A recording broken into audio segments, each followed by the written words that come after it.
Welcome back to my official YouTube channel. This is Gaurav Ayaan, and look, this is a pre-match show, and you have all heard this news that England have won the toss and they will bat first.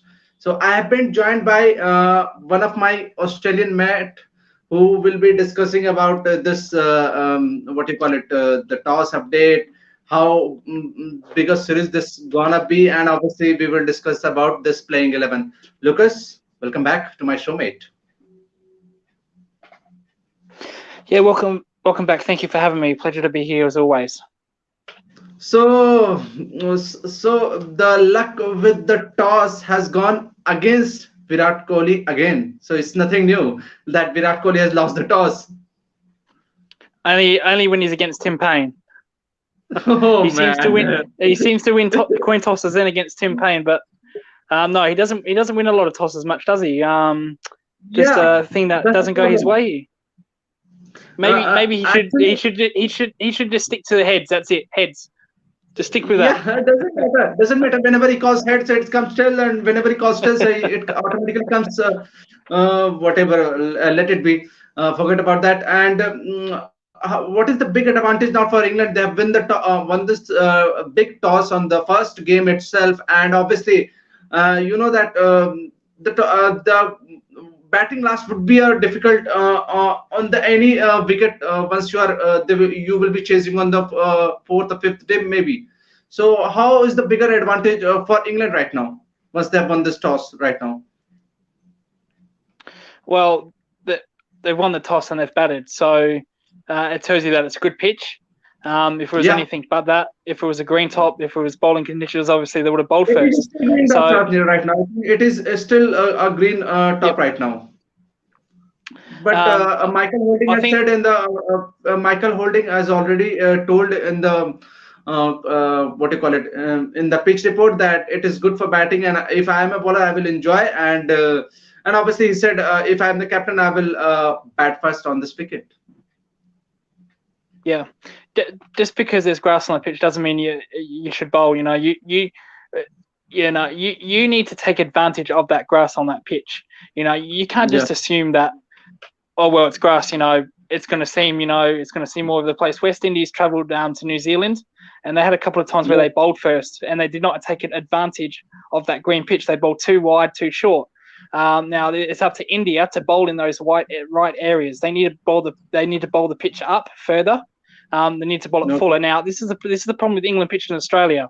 With Australia, you can be a little bit short uh, yeah, because their pitches are drop ins are harder. With England's, you have to pitch the ball up. You have to get that Duke's ball swinging early and get yes, that ball in the right area. So pitching it up in the first, I'm looking for the Indian bowlers to pitch it up more in the first innings. I'd say around about 40% of more deliveries. What they did in Australia need to be pitched up in England in this first session to get wickets because England's top order is vulnerable. I haven't seen their squad, so I don't know. Actually, I know that Hamid's not playing. I am announcing the squad. I am announcing Yep, the squad yep, for you, yep, and there are lots of surprises in Indian team also. I will also announce the Indian team also. yep. So let's Please first do. go ahead with the England team. Obviously, Rory Burns is the opening batsman. Dominic Sibley, Jack Crowley is the number three batsman. Joe Root is the number four batsman. And on number five, Johnny Bairstow is back. Obviously, Oli Pop is not. I think Oli Pop is injured right now. That's why Johnny Bairstow has make way for his team. And Dan Lawrence is also in the team. Josh Butler is also in the team. Sam Curran, the big Sam Curran, is back. Obviously, you could expect the Sam Curran because Ben Stokes is not in the team, so he's the Sam Curran is an all-rounder. Ollie Robinson is back. Stuart Broad is back, and James Anderson is also back. Any surprises, mate, on this team? Obviously, Uh, I'm big surprised when Johnny Besto is also in the team. But obviously, I just heard this news that Oli Pop is injured, so it is what do you call it? A big advantage for Johnny Besto to make this opportunity count. I absolutely wish this is their batting lineup if they take to the Ashes.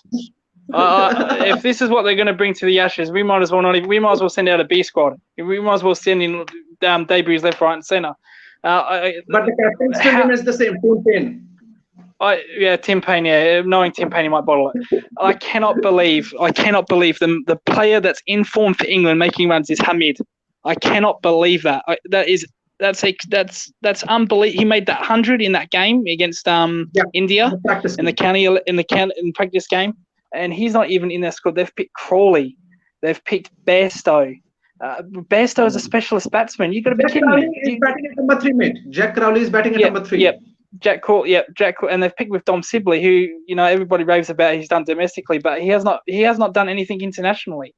I cannot believe Yeah. they have not picked Hamid. That's so disappointing for England. If you would have picked Hamid, where you could have batted him in the opening I slot, would in have the number 3 slot, and where you gonna put him in this team? you bat him where he's made the most runs in the county domestic tour and in that India game. That is opening. Dom Sibley. I've watched. Obviously, it means you would have dropped Dom Sibley, right? I've watched Dom Sibley play. He can't bat. I'm sorry. He has no defense whatsoever. He has no shots that he can go to. He was terrible in India. He was terrible in Sri Lanka. He was not much. He was terrible against New Zealand in that Test series. I have no idea why they have not picked Hamid, who's technically the most informed batsman in the England team. Okay, let's move on to Indian team. Let's discuss about our Indian team, and we'll definitely discuss a lot of other things also. It is a big surprises, mate. It is a big surprise. Once I announce the team, India for you, you will be definitely shocked after hearing this. Rohit Sharma is obviously back in this Test squad. Obviously, he will be opening, and KL Rahul is the opener. Cheteshwar Pujara will bat at number 3. Okay. Virat Kohli will bat at number 4. And Ajinkya Rahane will bat at number 5. Rishabh Pant will bat at number 6. I am just sharing all the surprises. Just wait. Just have little patience. Rishabh Pant will bat at number 6. Okay. Ravindra Jadeja will bat at number 7. Shardul Thakur will bat at number 8. Jasprit Bumrah will bat at number 9, Mohammad Shami at 10, and Mohammad Siraj at 11. Have you surprised? Well, there is no Bumrah. Ashwin. There is no Ashwin, and yeah. there is no Ishant Sharma in the playing 11. Yeah. Back to that England team. So, did you say Jack Leach is playing? No, not at all. Okay, they're not going with any spinner. I think Joe Root has told everyone that I have picked 5-wicket haul in the Ahmedabad Test match, the famous pink ball test match. So I am the main spinner of this team. Okay, so I think what India have done by not picking Ashwin, they realise that England, it's not going to turn. The pitch is not going to turn. It's going to be suitable for medium pace bowling. And England have not picked Joe Root. Jack Leach. And they've gone with Joe Root. Now, I think India have picked up on that. Now they've kept Jadeja. Now Jadeja's batting is a little bit better than Ashwin's, but you cannot pick two. You cannot pick two of those outside of India, in my opinion. I've already said that. So I think they've gone with batting this time around. Now, last time against New Zealand, they picked batting again, and their batting let them down. So by bringing in Shami, which is a good call. He's a good swing bowler. Siraj, that's a brilliant call. I think Siraj should have played in that New Zealand game over. Was it Vihari who played in that game? No, Hanuma Bihari hasn't played. Actually, we have gone with the two spinners, that Ashwin and Jadeja. I said that Siraj should have played instead of either Ashwin or Jadeja. They shouldn't have went two spinners. You have said that Siraj should have played with Ishant Sharma. I absolutely love that move. I think that's a very good. That's a great move. Now Jadeja's there. He can bowl spin. He's no mug with a ball. He's a very good bowler. Again, not proven outside of India, but that doesn't mean anything. Neither is Axel Patel, and we've seen what he did against England and India. But so track record in the overseas is much better than Ravichandra Ashwin. Yeah, I'm talking about Jadeja. Okay, yeah. So and obviously Jadeja is the better batsman in my opinion. Obviously. So, I've said this KL should not be opening. It should have went to Pujara. I would have went Rahane 3, Kohli 4, and KL 5. KL Rahul made that 100 batting as a number 5. And so Yeah. opening him up against Broad and Anderson, who, as we know, they're not going to bowl short. They're going to pitch it up and get the benefit of that pitch anyway, regardless if it's a rank turner or grass or whatever. They're going to pitch it up regardless. So I think they missed a trick there. I think picking one spinner is a positive move, and bringing in Siraj, who's a swing bowler, is a very good positive move. I'm looking for him to bowl it in the right areas this morning. But mate, one more thing. You have already said that they've made a very good move by bringing Mohammad Siraj in, right? Yep. But Yes. once again, they have strengthened their batting side. Obviously, Ravindra Jadeja is also all-rounder who can is a very handy batsman to have lower down the order. And bringing Shardul Thakur in, obviously you know better than us that how much he what do you call it scored a brilliant run in Gava Test match. So it means also that India is trying to cover all this. Suppose if there is a batting collapse, then they can score a handy runs also. So they have not picked what do you call it the out and out the bowler who Shardul Thakur is obviously an all-rounder. Shardul Thakur is obviously an all-rounder. They haven't done what England have done. Yeah. England have done. Look, they have picked Jem Anderson, Stuart Broad, Ollie Robinson. They all are out and out swing bowler, and obviously Sam Curran is more than handy in this condition. Obviously, you know that. Yeah.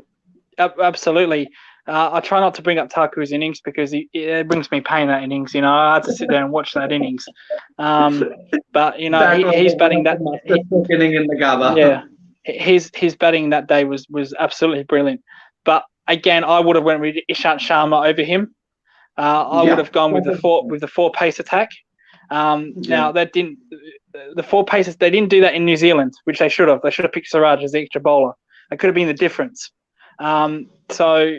It is still a four fast bowling attack. It is obviously I told Mohammad Siraj, Mohammad Shami, and Jasprit Bumrah, Shardul Thakur. That makes a four fast bowling attack. But it still looks like by seeing the team that you're trying to cover all those bases of towards once. You are having a fear that once our batting collapse, so that they can handle the lower down. The batsman can handle all this situation. Because one key point here, India's tail is not as good as England's. It's not as good as Australia's. It's not as good as Sri Lanka. India's tail is probably one of the worst in world cricket. So we can't rely on them getting 15, 20, 30 runs like England's tail enders do and Australia's tail enders. So they've covered basics, but they did this in against New Zealand. They played it safe. I think you've got to be aggressive. Now, obviously, this isn't a once-off test match. That was my point. Yeah, that was my point. This was attack. Yeah, this is not a once off test. If India lose it, they're still in the series. They could lose the first two and still be in the series, so they've got room to improve. But I would have liked to them to go. You know what? We're gonna take it. We're gonna be aggressive. We're gonna take the risk. We're gonna bring in 5 seamers. 5. Take out Thakur and put in Sharma, who is their contained bowler, the most experienced bowler. Having said that, I think Sharma's in a little bit of Ishant Sharma's in a little bit of trouble. He might not get back into this team if Shakul does well with the bat and the ball. But Sharma is the most experienced India. If Mohammad Siraj bowls better, then obviously it also makes it a little difficult for Ishant Sharma also. Yeah. Ishant Sharma is the most experienced bowler in the Indian team outside of Shami as well. And his record is quite remarkable in the overseas for the past 3 or 4 years. If you look his track record, it looks unheard of. Like you would be surprised that how many wickets he has taken overseas, and obviously he's the seam bowler for Team India for a very long period of time. And it's not just that; it's his economy rate is very good. He's a very tight bowler. He doesn't give anything away. He can bowl a lot of. He can go one end, tighten up the end, and put pressure back on the batsman. That's probably why I would have picked him over Thakur. But as you said, they've gone the same plan as they did against New Zealand. They've brought in an extra batsman to cover in case there's a collapse. But with England's bowling, if there is a collapse, I don't think they can stop it. I don't think if England, especially we've seen Jimmy Anderson, Stuart Broad just decimate Australia in the Ashes in 2014, I think, where Board had a field day. We couldn't stop that. I think if they get a run in and they smell blood in the water, they'll take. I don't think anybody can stop that. So I would have preferred to Yes. fight fire with fire. That's what they're doing. They haven't picked a professional spinner or a frontline spinner per se. They've just gone with what they've done against New Zealand. I think India should have played fire with fire, but like I said, this is a 5-test tour. It's not a one-off test, so they have room for error. Okay. So end of let's have some prediction, and then we will definitely meet on after the day's play. Let's what's the prediction about the day's play? How many runs gonna England make, and what will be the final score on the day after the end of the first day's play? I've said this from the beginning. This is going to be a bowling series. I think if England get over 300, I think that's a winning score. I'm I think just saying the first day score. What will be the first day score after the end of the day's play? 230. I think India will be batting today. Oh, you're saying that England will be all out for 230. That's a very big statement.